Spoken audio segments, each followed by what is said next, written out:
सभी पत्रकार बंधुओं को नमस्कार। आज की ये प्रेस वार्ता बहुत महत्वपूर्ण है,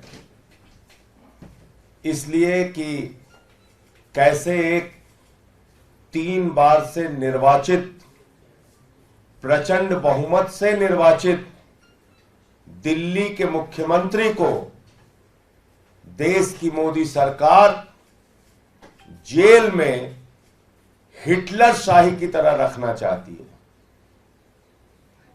हिटलर शाही के नियम लागू करके रखना चाहती है।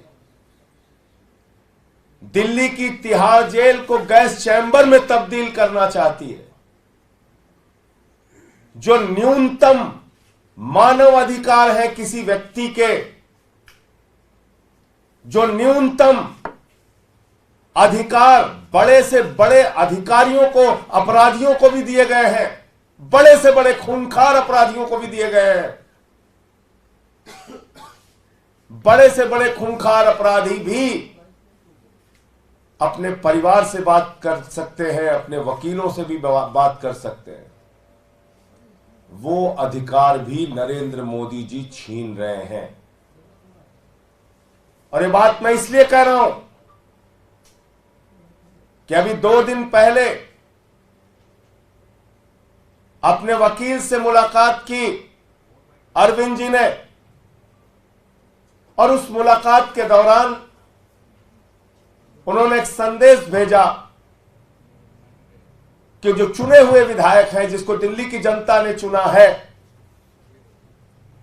वो अपने क्षेत्र में जाए, प्रतिदिन अपने क्षेत्र में जाए, जनता की समस्याओं को सुने और उसका समाधान करें। इसमें क्या गलत बात है? मतलब जनता की समस्याओं को सुने और उसका समाधान करें। ये एक मुख्यमंत्री संदेश नहीं देगा तो कौन देगा? और इस संदेश मात्र के ऊपर उनके खिलाफ इंक्वायरी बिठा दी गई है। इसकी जांच कराई जा रही है और यह धमकी दी जा रही है कि आपकी पारिवारिक मुलाकात, यानी आपकी जो अपने परिवार से मुलाकात होती है, वो भी बंद हो जाएगी। अपने वकील से जो आपकी मुलाकात होती है वो भी बंद हो जाएगी। कितनी खतरनाक बात है, जरा सोचिएगा। अरविंद केजरीवाल जेल में रह के अपने परिवार का हालचाल नहीं ले सकते। अरविंद केजरीवाल जेल में रहकर अपने बीमार बूढ़े मां बाप का हालचाल नहीं ले सकते। उनके बारे में जानकारी नहीं ले सकते कि उनकी तबीयत कैसी है, ठीक है कि नहीं है। अरविंद केजरीवाल अपने वकीलों से अगर बात नहीं करेंगे तो अपना केस लड़ेंगे कैसे? किस जुर्म की सजा दे रहे हो आप अरविंद केजरीवाल को? यह कि उन्होंने दिल्ली के 2 करोड़ लोगों की सेवा की, यहां के बच्चों को अच्छी शिक्षा देने का काम किया, मुफ्त बिजली, मुफ्त पानी, मुफ्त बस की यात्रा, मुफ्त तीर्थ यात्रा, बुजुर्गों के चेहरे पे खुशी लाने का काम किया, माताओं बहनों को 1000 रुपए की आर्थिक सहायता देने की घोषणा की। यह उनका अपराध है और इसके कारण आप उनको सजा देना चाहते हैं। लीगल मुलाकात होती है तो आप जान के हैरान हो जाएंगे, 8-10 पुलिस वाले उस लीगल मुलाकात में उनको घेरे खड़े रहते हैं। बताइए दुनिया के किस नियम में लिखा हुआ है?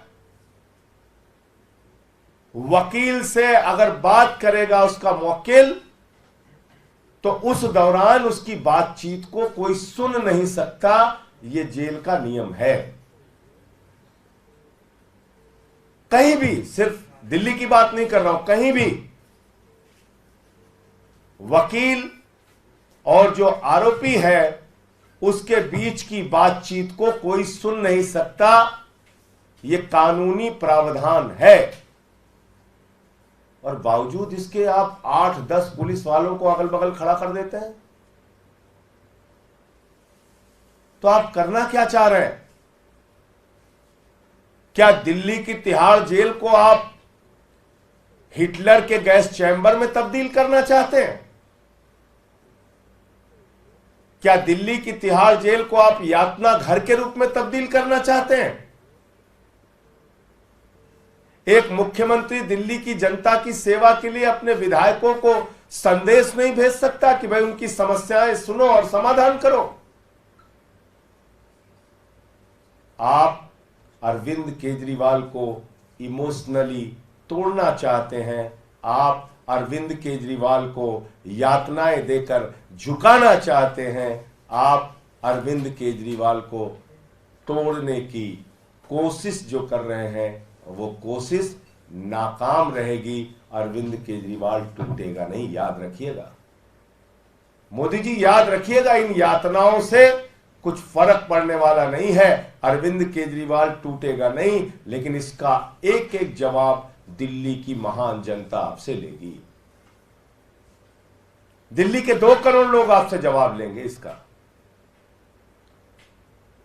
हमने तो कहा है कि जेल का जवाब वोट से दीजिए, इन यातनाओं का जवाब वोट से दीजिए, और पूरे देश की जनता ये जो आप कर रहे हैं इसका जवाब अपने वोट की ताकत से देगी। आपका कोई प्रश्न हो तो आप पूछ सकते हैं। आज आप तिहाड़ जेल मिलने जाने वाले थे, क्या राहत समय दिया गया, परिवर्तन हुआ है क्या पूरा मामला? उसमें कोई नया समय दिया गया है, लेकिन ये बड़ी हास्यास्पद बात है कि एक मुख्यमंत्री को और दिल्ली के एक सांसद को मुलाकात करने के लिए टोकन नंबर अलॉट कर दिया गया।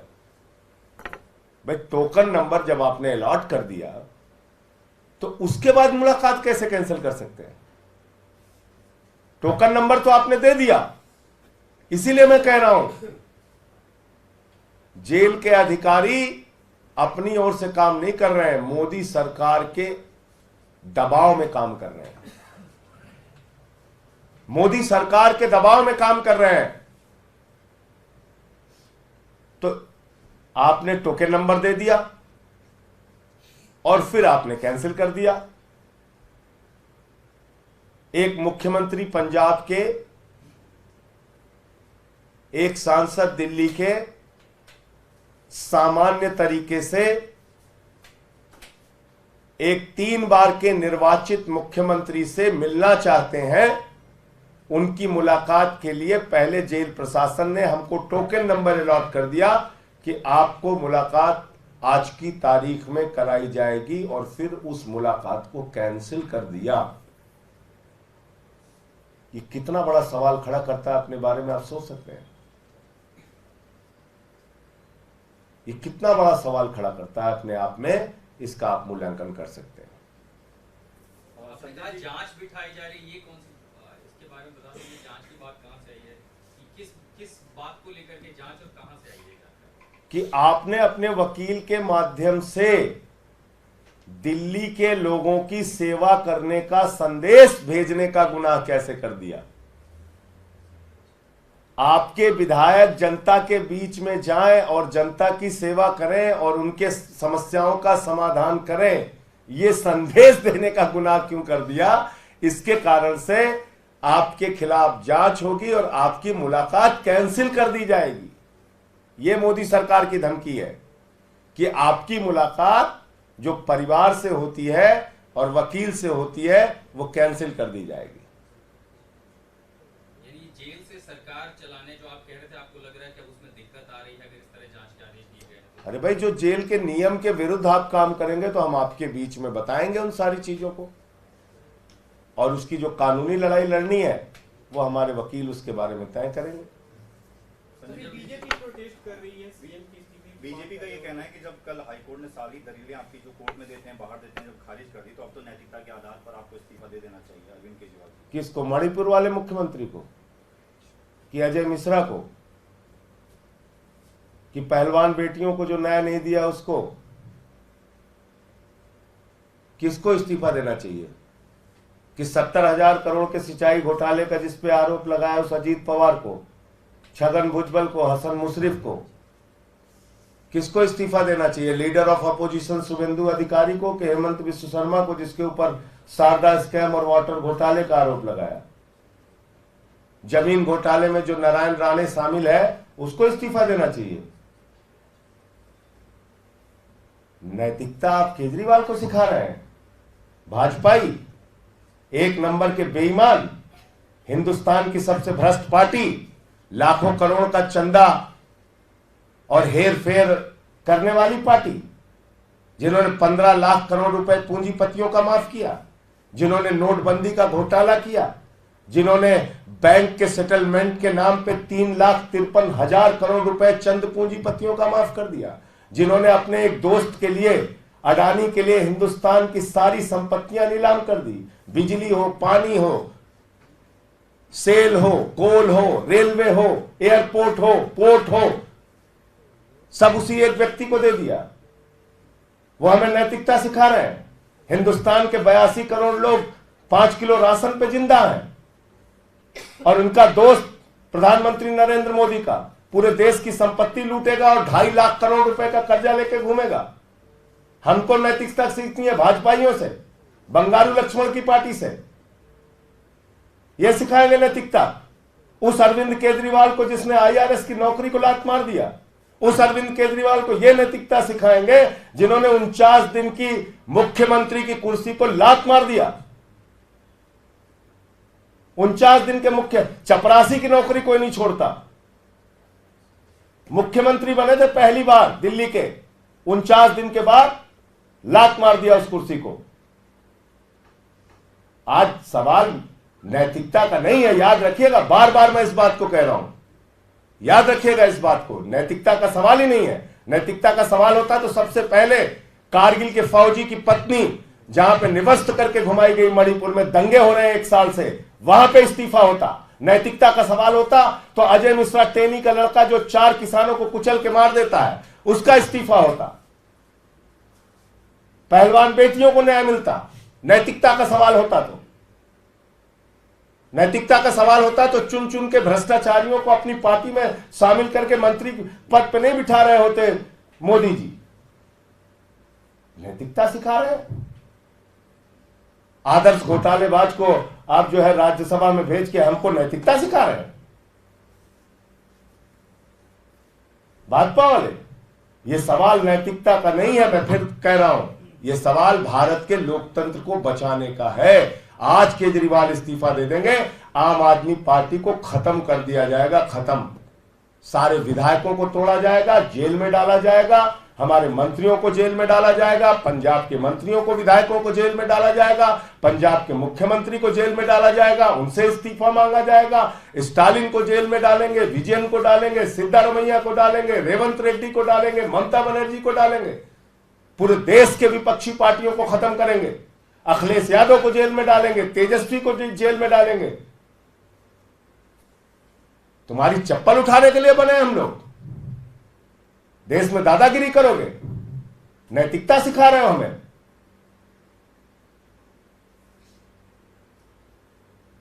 उत्तर भारत के बड़े बड़े नेताओं को, एक आदिवासी नेता को, हेमंत सोरेन को आपने जेल में डाल दिया,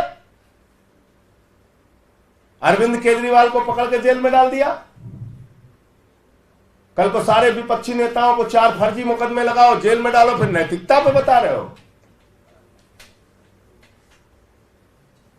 और उत्तर भारत के लोग इस चीज को देख रहे हैं कि कैसे टारगेट कर करके एक एक नेता को जेल में डाला जा रहा है।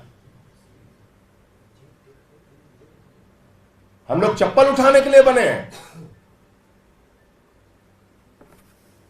संजय भाई, आपके पंजाब के कुछ सांसद हैं और एक रिपोर्ट सामने आई बता रही है कि आपके ये सांसद जब पूरी पार्टी के सभी नेता अरविंद केजरीवाल के समर्थन में तस्वीरें बदल रहे थे, प्रोफाइल लगा के, आपके राज्यसभा के सांसद जिसमें हरभजन सिंह से लेकर के बाकी तमाम वो हैं, कोई एक अब तक सोशल मीडिया छोड़िए पब्लिक प्लेटफॉर्म पर भी केजरीवाल के समर्थन में नहीं आया है।